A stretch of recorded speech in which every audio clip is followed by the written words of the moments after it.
एक गांव में विट्ठल नाथ जी के परम भक्त गोराजी कुमार अपनी पत्नी और 2 वर्ष के बच्चे के साथ रहते थे। गोराजी के मन में प्रभु का सुमिरन करते तथा मिट्टी के बर्तन बनाते। एक दिन उनकी पत्नी पानी भरने गई और बालक को गोराजी के पास छोड़ गई। पहले पानी दूर दूर से लाना होता था। बच्चे को खेलता देखकर गोराजी ने सोचा कि कुछ काम कर लेना चाहिए। वे मिट्टी के ढेर पर पानी छाट कर पैरों से मिट्टी कुचलने लगे तथा मुंह से विट्ठल विट्ठल नाम का जाप करने लगे। पैरों से मिट्टी कुचलते कुचलते उनकी आंखें बंद हो गईं तथा वह परमात्मा में स्थिर हो गए। पैर से मिट्टी कुचलने का कार्य चालू तथा समाधि सी लग गई। उनके बालक की नज़र खेलते खेलते पिता पर पड़ी तो वह उनकी ओर आया। सोचा पिता उसे प्यार करेंगे, परंतु बालक जैसे ही पास आया गोराजी का पैर बालक पर पड़ा और बालक मिट्टी में दब गया। बालक चीखा, परंतु गोराजी तो भक्ति में मग्न थे। बालक की आवाज़ उनके कानों तक नहीं पहुंची तथा बालक मिट्टी में मिल गया। उसके पैरों से कुचला गया, वह हड्डी निकल आई और बालक मर गया। उनकी पत्नी पानी लेकर आई तो बालक नहीं दिखा, तो हर जगह ढूंढने लगी। उसके रोने पर आसपास के लोग इकट्ठे हो गए। गोराजी तो भक्ति में मग्न थे, उन्हें कोई होश नहीं था, परंतु जब पत्नी ने उन्हें स्पर्श किया, वह हिलाया तो उनकी समाधि टूट गई और उन्होंने पड़ोसियों व गांव वालों को देखा तो पूछने लगी कि क्या हुआ। तो पत्नी ने पूछा कि बालक को आपके पास छोड़कर गई थी, वह बालक कहाँ है? बालक मिल नहीं रहा। तभी अचानक पत्नी की दृष्टि मिट्टी पर पड़ी तो देखा कि बालक की हड्डी निकल गई है तथा मिट्टी में मरा पड़ा है। जब यह दृश्य देखा तो उसकी पत्नी जोर जोर से रोने लगी। पड़ोसी भी गोराजी को कहने लगे, ऐसी भक्ति किस काम की? बालक पैर में कुचला गया, फिर भी पता न लगा। और गोराजी भी भला बुरा कहने लगे। तभी पत्नी के मुख से भी पुत्र मोह में गोराजी को ईश्वर भक्ति के विरुद्ध बुरे शब्द निकल गए। जब पत्नी ने कहा तो गोराजी को बहुत बुरा लगा। वह तथा कहने लगे कि बालक का समय आ गया होगा, इसीलिए चला गया। ये जीवन स्वप्न है जिसकी, इसलिए चिंता न कर। प्रभु जो करता है अच्छा ही करता है, अतः शोक न कर। प्रभु ने जब देखा तो भक्त की परेशानी दूर करने के लिए भगवान योगी का रूप धरकर गोराजी के द्वार पर आए तथा अलग जगाई। गोराजी की पत्नी का नियम था कि घर आए अतिथि को भोजन कराए बिना कभी भी जाने नहीं देती। द्वार पर साधु को आया देखकर उसने पुत्र को वस्त्र से ढक दिया और योगी को आसन देकर भोजन बनाने रसोई में गई। भोजन बनाने के बाद योगी को जमीन में प्रार्थना की तथा तब योगी ने कहा कि तेरा पुत्र को बुला और जब वह तेरा पुत्र आएगा मैं तब भोजन करूंगा। तब गोराजी की पत्नी कहने लगी, बालक तो खेलने गया है, आप भोजन कर लें, बालक बाद में खा लेगा। परंतु योगी जिद पर लगे कि तुम्हारे पुत्र के बिना मैं भोजन नहीं करूंगा। तो गोराजी की पत्नी ने कहा कि बालक मेहमान गया, यह कहकर रोने लगी। तब योगी ने पुत्र की लाश पर से कपड़ा खींचा और बोला, झूठ क्यों बोल रही है? तुम्हारा लड़का तो यह है रहा। जैसे ही कपड़ा खींचा बालक उठ बैठा, मृत्यु को प्राप्त हुआ, बालक जीवित हो गया। जब गोराजी को पुत्र के जीवित होने का समाचार सुनाने उनकी पत्नी पहुंची तो गोराजी अपनी पत्नी पर गुस्सा हुए तथा कहा कि तुम्हारे कारण मेरे पुत्र को इस पृथ्वी पर बैकुंठ छोड़कर आना पड़ा। यदि तुमने मेरी प्रभु भक्ति के बारे में भला बुरा नहीं कहा होता तो आज मेरे प्रभु को कष्ट न होता।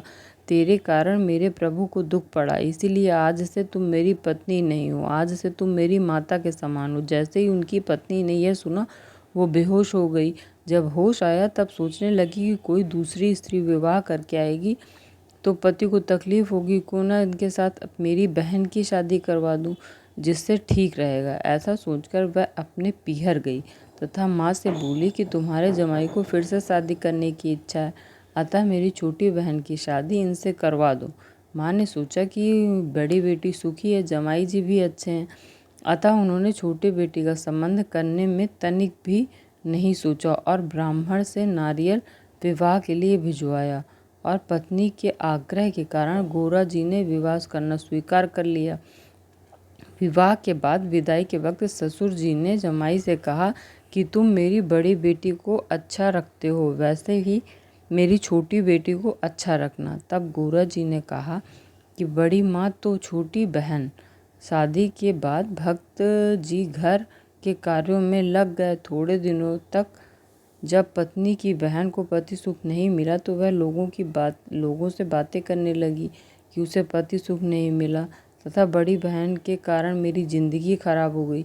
धीरे धीरे जब यह बात बड़ी बहन ने सुनी कि गोरा जी उसकी छोटी बहन के साथ पत्नी का संबंध नहीं रखते तो उसे बड़ा दुख हुआ तथा उसने दोनों में प्रेम हो ऐसी युक्ति सोची। जब गोरा जी सो रहे थे तब एकांत में उसने बहन को ले जाकर गोरा जी के पास सुला दिया। जब रात को गोरा जी का हाथ का स्पर्श स्त्री से हुआ तो गोरा जी जग गए तथा अपने आप को धिक्कारने लगा कि जिसे बहन माना उसको इन हाथों ने स्पर्श किया। ऐसा सोचकर गोरा जी ने अपने हाथ को काट डाला। ऐसा होते देखकर पत्नी भयभीत हो गई तथा रोने लगी। गोरा जी के हाथ कट जाने से, बर्तन नहीं बनने से की वजह से परिवार में आर्थिक स्थिति कमजोर हो गई। जब भगवान ने देखा कि भक्त की आर्थिक स्थिति कमजोर हो रही है तो भक्त की परेशानियों को दूर करने के लिए भगवान विट्ठल ने कमला नाथ नामक कुम्हार का वेश धरा, गरुड़ को गधा बनाया और लक्ष्मी जी को कुम्हारन बनाया और गोरा जी के घर पर आकर कहने लगे, भगत जी मेरे देश में अकाल पड़ गया था, हम इधर आ गए हैं, हमें नौकरी पर रख लो। गोरा जी ने कहा, मैं गरीब हूँ, भला ही मैं तुम्हें क्या दे सकता हूँ, तुम किसी और के पास जाकर नौकरी करो। तब भगवान बोले कि मुझे पैसे नहीं चाहिए, केवल 2 वक्त का भोजन दे देना। गोरा जी ने हामी भर दी। भगवान सुंदर बर्तन बनाने लगे जिससे गोरा जी की आय भी बढ़ गई। इस बार संत नामदेव जी विट्ठल नाथ जी के दर्शन को मंदिर में गए तो देखा मूर्ति में भगवान का तेज नहीं दिखा। तो भगवान का दर्शन करने के लिए नामदेव जी ने जैसे ही ध्यान लगाया तब पता चला कि भगवान तो गोरा जी कुम्हार के यहाँ नौकरी कर रहे हैं। तो नामदेव जी गोरा जी के घर पर गए। भक्त नामदेव जी को आता देखकर गोरा जी प्रसन्न हुए और आसन दिया। तभी भगवान नामदेव जी को आता देखकर मिट्टी के पीछे छिप गए तथा बाद में मंदिर चले गए। जब नामदेव जी ने गोरा जी को बताया कि तुमने भगवान को तकलीफ दी व तुम्हारे यहाँ भगवान नौकरी कर रहे हैं तो गोरा जी पश्चाताप करने लगे। फिर उनकी पत्नी व पुत्र के साथ भगवान के पास गए तथा भगवान से क्षमा याचना करने लगे। तब भगवान ने पूछा कि तुम अपनी पत्नी के साथ संबंध क्यों नहीं रखते हो। तब गोरा जी ने बताया कि ससुर जी ने वचन के कारण मैं संबंध नहीं रख रहा हूँ। तब भगवान ने कहा कि पहली पत्नी का त्याग किया, उसका भी निमित्त तुमने मुझे बनाया है, अतः आज से मेरी आज्ञा है कि तुम दोनों स्त्रियों के साथ प्रसन्न रहो। तभी गोरा जी के हाथ भी ठीक हो गए। भक्त गोरा जी अच्छे से अपनी दोनों पत्नी व बच्चे के साथ अच्छे से रहने लगे।